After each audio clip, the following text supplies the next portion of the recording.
Doni mencium bau busuk yang menyengat. Tapi Doni menganggapnya mungkin itu adalah bau bangkai hewan. Mbah, saya ingin pulang. Saya sudah capek.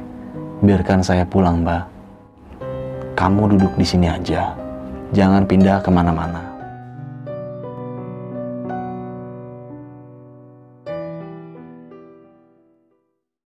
Assalamualaikum warahmatullahi wabarakatuh. Balik lagi dengan gue Indra di besok pagi. Sebelumnya gue sangat berterima kasih banget buat teman-teman semua yang sudah mensupport, menonton, mendengarkan besok pagi sampai saat ini. Semoga teman-teman semua yang menonton video ini selalu diberikan kesehatan oleh Tuhan Yang Maha Esa. Di segmen kali ini mungkin sedikit agak berbeda ya guys ya. Biasanya gue mendatangkan narasumber, tapi kali ini gue akan membacakan kisah nyata yang dialami Doni bersama 6 rekan pendakiannya saat di Gunung Arjuna tahun 2017. Jadi si Doni ini sempat mengalami tersesat dan salah satu temannya ini yang bernama Nanda hilang di pasar setan. Hilangnya Nanda ini sempat bertemu oleh salah satu sosok kakek-kakek. Sama halnya yang dirasakan si Doni ini. Doni saat perjalanan turun dia mengalami tersesat. Tersesatnya Doni melihat salah satu sosok kakek-kakek apa yang dilihat Nanda saat hilang tersebut. Usut punya usut, ternyata kakek-kakek tersebut selama berhari-hari hilang di Gunung Arjuna dan jasadnya sampai saat ini tidak diketemukan. Ini gokil sih menurut gue. Dan bagi kalian semua yang penasaran sama ceritanya, simak video ini sampai habis. Dan jangan lupa juga di subscribe besok pagi, like, comment, and share. Nyalain loncengnya supaya kalian juga tidak tertinggal nih video-video terbaru dari besok pagi. Dan sebelum masuk cerita, juga gue mengingatkan kembali buat teman-teman semua bahwasanya cerita yang pengen gue angkat kali ini bukan untuk menakut-nakuti teman-teman semua, tapi lu bisa mengambil sisi positifnya dan bisa menjadikan pelajaran bagi kita semua. Oke, mungkin kita nggak usah berlama-lama waktu, dan lu juga mungkin yang menonton video ini penasaran ceritanya seperti apa. Kita langsung aja masuk ke ceritanya.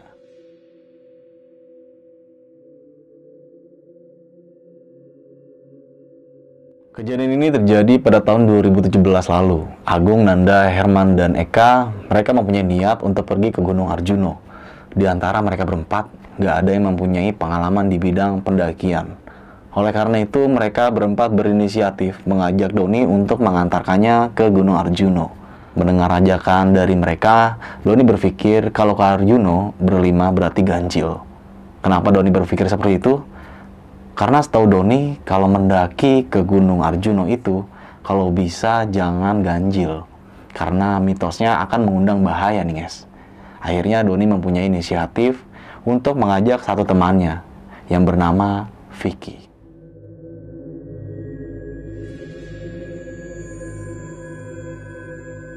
Dan tanpa keberatan, si Vicky ini setuju dengan ajakan si Doni ini nih guys. Sekarang mereka sudah genap, 6 orang. Setelah itu mereka berkumpul dan berunding untuk mempersiapkan peralatan yang dibutuhkan untuk pendakiannya nanti. Setelah semuanya udah beres, maka ditetapkanlah hari pemberangkatan, yaitu hari Selasa. Setelah sudah berkumpul, tiba-tiba ada satu anggotanya yang menghubungi Doni dan memberitahukan secara tiba-tiba bahwa dia tidak bisa ikut serta dalam pendakiannya ini. Dengan alasan dia ada acara keluarga yang tidak bisa ditinggalkan. Mendengar kabar itu, Doni cemas karena sekarang jumlah mereka jadi ganjil lagi. Setelah berpikir, akhirnya Doni memutuskan untuk tetap berangkat karena menanggung nih guys. Juga dengan peralatan yang sudah disiapkan, dan siapa tahu nanti di base camp mereka bisa bertemu dengan pendaki lain. Harapannya seperti itu.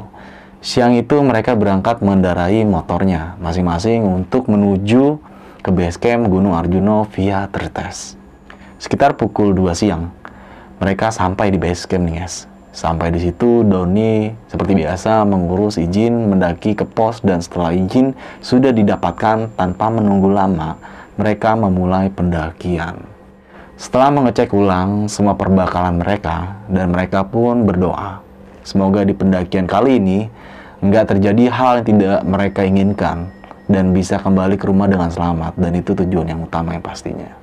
Perjalanan dimulai dengan sangat santai hingga sampai di pos 1 sekitar pukul 2:30 sore.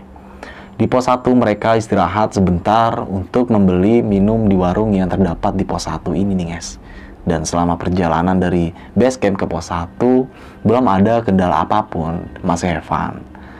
Setelah cukup beristirahat, perjalanan kembali dilanjutkan menuju ke pos 2. Perjalanan dari pos 1 menuju ke pos 2 ini rata-rata memakan waktu 3-4 jam. Mereka sampai di pos 2 tepat masuk waktu maghrib. Di pos 2 mereka break untuk menunggu habis waktu maghrib. Dan di pos 2 itu Doni melihat salah satu anggotanya yang bernama Nanda sepertinya sudah kelelahan. Setelah habis waktu maghrib, Doni bertanya pada mereka, "Ini gimana? Kita camp di sini atau lanjut ke pos 3?"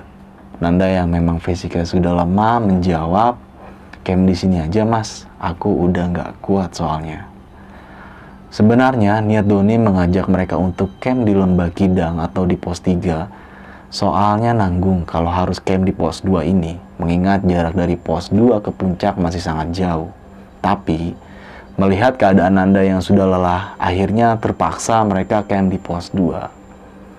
"Yaudah, kita camp di sini, besok pagi-pagi kita lanjut jalan lagi," ujar Doni seperti itu kepada mereka.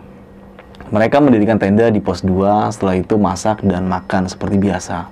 Setelah selesai makan, Doni mengajak mereka untuk istirahat dan tidur karena mengingat besok mereka masih ada perjalanan yang cukup jauh.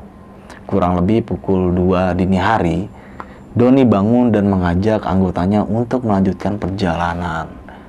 Sambil menahan udara dingin, perjalanan kembali dilanjutkan hingga sampai di pos 3 sekitar jam 6 pagi nih guys. Di pos 3 mereka istirahat lumayan cukup lama untuk menghangatkan tubuh yang pagi itu terasa hangat. Setelah cukup lama istirahat, perjalanan mereka kembali dilanjutkan sekitar pukul 7 pagi. Berjalan santai, sesampai di area Lembah Kidang, mereka tidak berhenti untuk mengejar waktu. Karena salah satu anggotanya yang bernama Nanda ini fisiknya lemah, jadi sebentar-sebentar dia meminta break. Maksudnya itu stop untuk jalannya. Dan mereka pun sering kali break untuk mengimbangi si Nanda ini nih guys. Singkat cerita, sampailah mereka di area Pasar Setan. Di situ Nanda sudah mencapai batasnya. Dia tidak kuat kalau harus melanjutkan perjalanan ke puncak. "Mas, aku udah nggak kuat. Kalian lanjut aja, aku nungguin kalian di sini," ucap Nanda pada Doni seperti itu. Beberapa kali Doni membujuk Nanda, tapi Nanda tetap saja ingin berhenti di sini. Karena memang dia sudah tidak kuat lagi. Doni mempunyai inisiatif, dan dia meminta pada Vicky untuk mengantar anggotanya untuk melanjutkan perjalanan ke puncak. Sedangkan Doni ingin di sini menemani Nanda, tapi Nanda menolak untuk ditemani. "Gak apa-apa mas, aku sendirian aja, sampean antar anak-anak ke puncak." Mengingat jarak dari Pasar Setan ke puncak itu nggak jauh, akhirnya Doni membiarkan Nanda istirahat sendirian di situ. Dan sebelum melanjutkan perjalanan ke puncak, Doni memberi Nanda 1 botol air minum dan beberapa cemilan sambil bilang, "Ingat, kamu duduk di sini aja, jangan pindah kemana-mana. Tunggu sampai kita balik dan turun." Dengan rasa sedikit cemas, Doni yang lain berjalan ke puncak dan meninggalkan si Nanda ini nih guys, dengan keadaannya yang sangat kelelahan di Pasar Setan. Padahal Doni tahu tempat itu bukan tempat yang nyaman buat beristirahat, melainkan tempat yang sangat angker. Sekitar pukul 10 pagi, Doni dan rombongannya sampai di puncak Gunung Arjuno. Mereka di puncak tidak terlalu lama. Setelah berfoto-foto dan menikmati pemandangan alam, Doni mengajak mereka untuk kembali turun. Karena dia khawatir dengan Nanda yang ditinggalkan di Pasar Setan tersebut.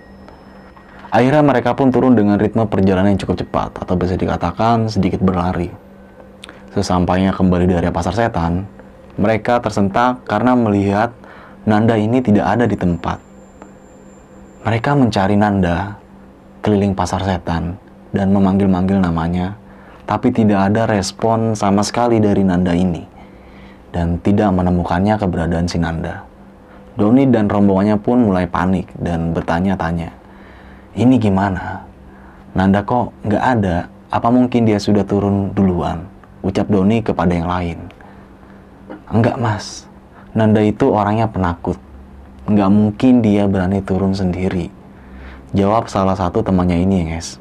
Sudah setengah jam mereka mencari Nanda di area pasar setan, tapi Nanda tidak juga ditemukan keberadaannya. Teman-temannya mengira kalau mungkin Nanda sudah turun duluan, bareng rombongan lain. Doni tidak ingin berpikir negatif. Mungkin saja benar apa yang dikatakan teman-temannya itu, kalau Nanda memang sudah turun bareng dengan rombongan lain ini. Dengan perasaan cemas, mereka kembali berjalan, turun dengan pelan sambil memanggil-manggil nama Nanda. Dan di perjalanan turun itu, mereka tidak bertemu dengan rombongan pendaki lain. Sesampainya di area Lembah Kidang, Doni semakin cemas dengan Nanda yang tiba-tiba hilang begitu aja. Mereka berhenti lumayan lama di area Lembah Kidang. Di situ Doni berpikir, anak ini kemana ya? Udah dibilang jangan kemana-mana, sampai gue balik, malah hilang. Teman-teman yang lainnya makan-makan cemilan sambil memikirkan keberadaannya Nanda, tapi tidak dengan Doni. Dia tidak ikut makan. Dia bingung tidak karuan memikirkan keberadaan Nanda karena mengingat dia adalah ketua rombongannya. Jadi dia bertanggung jawab atas keselamatan anggotanya. Dan itu penting banget. Tidak lama setelah itu, di tengah-tengah kebingungan, dari arah hutan samar-samar mereka mendengar teriakan, "Mas Doni, Mas Doni." Dan mereka melihat Nanda berjalan keluar dari hutan sambil memanggil-manggil nama Doni. Dan keluarnya Nanda dari hutan itu tidak pada jalur pendakian yang sewajarnya, melainkan jauh dari sebelah kanan jalur pendakian tersebut. Melihat itu, Doni langsung berlari ke arah Nanda dan memeluk Nanda ini nih, guys. Dan Doni bilang kepada Nanda, "Kamu ini dari mana, Nan? Aku nyariin kamu dari atas sampai sini nggak ketemu." Nanda pun menjawab, "Aku nggak kemana-mana, Mas. Aku tadi tidur di sana." Doni pun memberinya minum dan meminta Nanda agar makan dulu. Setelah kepanikan mereka sudah mereda, Doni bertanya lebih lanjut pada Nanda, "Nan, sebenarnya kamu tadi kemana? Kita udah nyariin kamu lama tapi nggak ada." Nanda menceritakan sedikit tentang apa yang dialaminya pada Doni ini, guys. Menurut Nanda, dia tidak pergi kemana-mana. Namun setelah ditinggal ke puncak, dia tidur. Tidak lama tidur, dia dibangunkan oleh kakek-kakek, dan kakek-kakek itu berucap, "Le, ndang mudun karo koncomu." Artinya, "Nah, turunlah, ditinggal teman-temanmu." Setelah bangun itu, Nanda melihat jam yang sudah menunjukkan jam 11 siang. Nanda pun bergegas turun untuk menyusul teman-temannya ini. Yang kata kakek itu dia sudah ditinggal. Sambil berjalan turun, Nanda memanggil-manggil nama Doni, hingga bertemu kembali di tempat itu. Mendengar penjelasan itu, Doni semakin bingung. Kalau Nanda dibangunkan jam 11 siang, harusnya dia bisa bertemu dengan Doni dan yang lain di pasar setan. Sedangkan di jam 11 itu, Doni dan yang lain masih sibuk mencari Nanda keliling-keliling pasar setan. Bahkan Doni dan yang lain turun dari pasar setan itu kira-kira pukul 11:30 siang. Doni berpikir, bisa jadi tadi Nanda ini disembunyikan makhluk gaib. Tapi Nanda tidak menyadarinya, dan kakek-kakek yang membangunkan Nanda itu bukanlah manusia. Doni pun segera membawa Nanda ke beberapa temannya tersebut, mengingat kedatangan Nanda tadi dari arah hutan, dan memeriksa fisik Nanda karena takutnya dia terluka nih, guys, atau yang lain-lain lah. Setelah periksa, syukurlah tidak ada luka yang dialami oleh Nanda ini. Doni merasa sangat lega karena akhirnya Nanda bisa ditemukan. Kemudian dia mengajak rombongannya untuk melanjutkan perjalanan kembali turun. Setelah semuanya membaik, akhirnya mereka pun turun dari Lembah Kidang untuk menuju ke pos 3, yaitu pos pondokan. Mereka sampai di pos 3 sekitar pukul 3 sore. Sampainya di situ, mereka istirahat di sebuah warung yang terdapat di pos 3 ini, guys. Ketika mereka sedang menikmati minuman di warung itu, tiba-tiba hujan turun hingga membuat mereka harus menunggunya sampai reda. Sekitar pukul 3:30 sore, akhirnya hujan sedikit reda. Doni berinisiatif untuk mengajak mereka turun agar tidak terlalu malam. Tapi karena kondisi masih rintik-rintik hujan, dia khawatir dengan keadaan anggotanya. "Kalian mau ikut turun?" sekarang atau nunggu hujan reda? Tanya Doni kepada timnya ya guys. Kami tunggu hujan reda aja mas, bareng rombongan lain juga. Jawab timnya si Doni nih guys. Yaudah, aku sama Vicky turun duluan untuk masak biar nanti kalian bisa langsung makan. Doni dan Vicky pun berjalan turun terlebih dahulu. Mereka berdua berjalan sedikit cepat dan sesekali berlari untuk mengejar waktu agar tidak kemalaman. Karena waktu itu mereka tidak membawa senter atau headlamp ya. Semua senter ada di rombongan yang masih ditinggal di pos 3 ini nih guys. Di perjalanan turun ke pos 2 ini, ada kejadian aneh yang dialami oleh Doni dan Vicky ini. Kalau estimasi perjalanan naik dari pos 2 ke pos 3 itu membutuhkan waktu sekitar 3-5 jam, harusnya kalau turun estimasi perjalanan 1-3 jam atau setengah dari perjalanan naik, tapi waktu itu sudah 2 jam lebih mereka berdua berjalan, mereka tidak kunjung sampai di pos 2. Padahal mereka berdua turunnya sudah sangat ngebut banget jalannya. Harusnya sih tidak sampai 2 jam. Di situ Doni mulai sadar bahwa jalan yang dilaluinya itu hanya berputar-putar di tempat yang sama. Dia bilang kepada Vicky, Vic, perasaan kita udah lewat jalan ini beberapa kali deh. Nggak tahu mas, aku nggak perhatiin, jawab si Vicky ini. Doni tidak ingin berpikir negatif dulu, mungkin itu hanya perasaannya aja.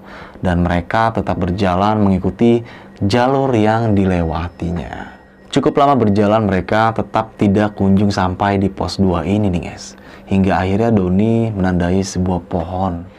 Kalau nanti aku melihat pohon ini lagi berarti memang benar. Dari tadi kita memang berputar-putar di sini-sini aja. Ucap Doni seperti itu. Mereka terus berjalan dan ternyata benar. Doni melihat lagi pohon yang ditandainya itu dengan rute yang sama. Setelah pohon itu berbelok ke kanan, kemudian ke kiri, dan ini sudah ketiga kalinya Doni melewati pohon itu. Doni sudah curiga kalau jalannya ini hanya berputar-putar, tapi dia mencoba terus berjalan lagi. Siapa tahu memang itu pohonnya sama, dan ternyata mereka bertemu dengan pohon yang itu lagi. Dengan rute yang sama sampai 5 kali. Gila. Kelima kalinya Doni meminta Vicky untuk berhenti di pohon itu dan bilang, Vic, berhenti dulu. Kenapa mas? Jawab si Vicky ini. Aku dari tadi ingat pohon ini. Udah kita lewati sampai 5 kali loh. Vicky tidak menyadari kalau mereka sudah melewati pohon yang mereka lalui udah 5 kali ini guys. Doni yang merasa lelah dan pikirannya kacau, dia teriak-teriak kesal karena sudah dibuat seperti disasarin. Perlahan Vicky ini menenangkan si Doni. Mas, udah mas, sabar. Kita jalan pelan-pelan aja. Kemudian Doni mencoba menenangkan pikirannya. Setelah sedikit tenang, dia bilang ke Vicky, Vic, coba kita azan dan sholat dulu. Saat itu Doni pun mulai mengumandangkan azan, disusul qomat.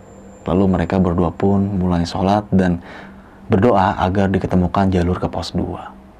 Setelah itu Doni bilang, Vic, aku pengen pulang. Bah, kulo pengen mantok. Kulo pun pegel. Kulo pun pengen mantuk, mbah. Artinya, mbah, saya ingin pulang. Saya sudah capek. Biarkan saya pulang, mbah. Mendengar Doni berkata seperti itu, Vicky takut.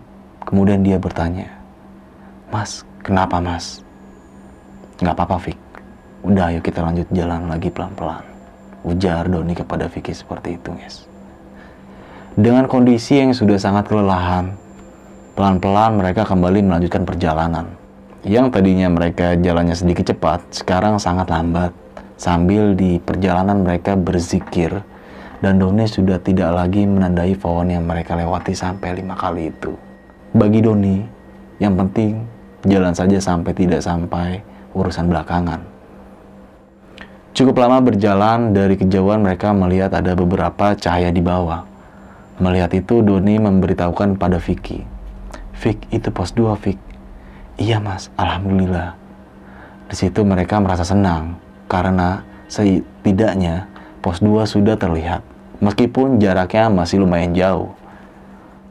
Mereka pun bergegas menuju ke sumber cahaya itu. Sampainya di sana kira-kira waktu sudah menunjukkan pukul 19.15. Dan anehnya, belum ada 10 menit setelah mereka sampai di pos 2, teman-teman yang tadi tinggal di pos 3 terlihat baru sampai di pos 2. Melihat kedatangan mereka, Doni heran. Kok bisa? Sudah sampai di sini cepet banget. Kemudian Doni bertanya pada mereka, "Kalian tadi turun dari pos 3 jam berapa?" "Jam 4:30, Mas," jawab salah satu dari mereka ini, guys. Mendengar jawaban itu, Doni semakin heran. Kok bisa secepat itu?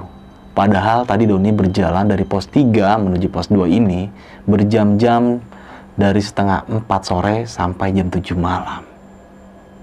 Tapi entahlah, kejadian ini sudah di luar nalar dan Doni tidak ingin memikirkan soal ini lagi. Yang terpenting sekarang mereka sudah berkumpul lagi di pos 2. Sesampainya di pos 2, mereka pun masak-masak dan makan, dan malam harinya mereka bertukar cerita tentang apa yang sudah mereka alami, tapi tidak dengan Nanda. Dia hanya diam, tidak menceritakan apapun tentang hilangnya di pasar setan itu. Mungkin dia tidak ingin mengingat-ingat kejadian itu lagi ya, guys. Doni bilang ke yang lain bahwasanya selama turun tadi, dia hanya berputar-putar di satu tempat. Singkat cerita, keesokan harinya mereka packing untuk persiapan turun. Sebelum melanjutkan perjalanan turun, Doni sempat mencari tempat untuk buang air kecil di dekat sumber air yang terdapat di pos 2 ini, guys, yang tempatnya sedikit menurun. Nah, ketika sedang buang air kecil di semak-semak, Doni mencium bau busuk yang menyengat. Tapi Doni menganggapnya mungkin itu adalah bau bangkai hewan yang sudah mati di dekat situ. Setelah selesai, dia kembali ke teman-temannya dan melanjutkan perjalanan turun. Ketika sampai di tempat, Doni tadi mencium bau busuk, tiba-tiba bau itu sudah tidak tercium lagi. Doni berpikir, ini apa lagi? Lalu Doni tanya ke teman-temannya, apa mereka mencium bau busuk seperti yang tadi Doni cium ketika kencing. Tapi teman-temannya menjawab, tidak ada yang menciumnya. Kalau memang itu adalah bau bangkai hewan, harusnya itu masih tercium dan lama. Tapi ini tiba-tiba hilang begitu aja. Doni mengabaikan semua itu dan terus berjalan turun. Di perjalanan turun menuju pos 1, tepatnya ketika akan sampai di pos 1, dengan kondisi hutan yang cukup lebat ini, Doni yang berjalan paling belakang melihat ada sebuah penampakan kakek-kakek bungkuk yang sedang berjalan di dalam hutan seorang diri. Doni yang sudah tidak ingin lagi berurusan dengan hal-hal mistis, mengabaikannya dan menganggap mungkin itu adalah warga setempat yang sedang mencari kayu. Karena kebetulan itu sudah dekat dengan pemukiman warga ya, guys. Dan akhirnya sampailah mereka di pos 1. Sesampai di pos 1, mereka mendengar kabar bahwa ada orang hilang di hutan. Tapi yang hilang itu bukan pendaki, melainkan warga setempat. Doni yang sudah tidak mau lama-lama di sini bilang ke teman-temannya, sudah, kita jangan ikut campur, kita langsung turun aja. Ini adalah pendakian termistis yang pernah dialami Doni selama dia mendaki ke beberapa gunung lain.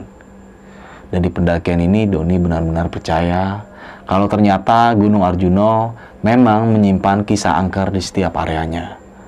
Pelajaran yang bisa kita ambil dari kisah yang dialami Doni ini adalah dalam kondisi apapun jangan sampai kita meninggalkan teman kita ketika di gunung, karena kita tidak akan tahu apa yang terjadi ketika berada di gunung, apalagi Gunung Arjuna yang dikenal angker. Dan jangan menyepelekan gunung, karena bisa saja kalau kita menyepelekan gunung, gunung juga akan menyepelekan kita. Oke, mungkin itu cerita pengalaman pendakian Doni bersama 6 rekan pendakiannya. Dan semoga teman-teman semua yang menyimak video ini, cerita ini, bisa mengambil sisi positifnya dan bisa menjadikan pelajaran bagi kita semua. Dari gua mungkin itu aja. Saksikan video-video berikutnya dari besok pagi. Wassalamualaikum warahmatullahi wabarakatuh.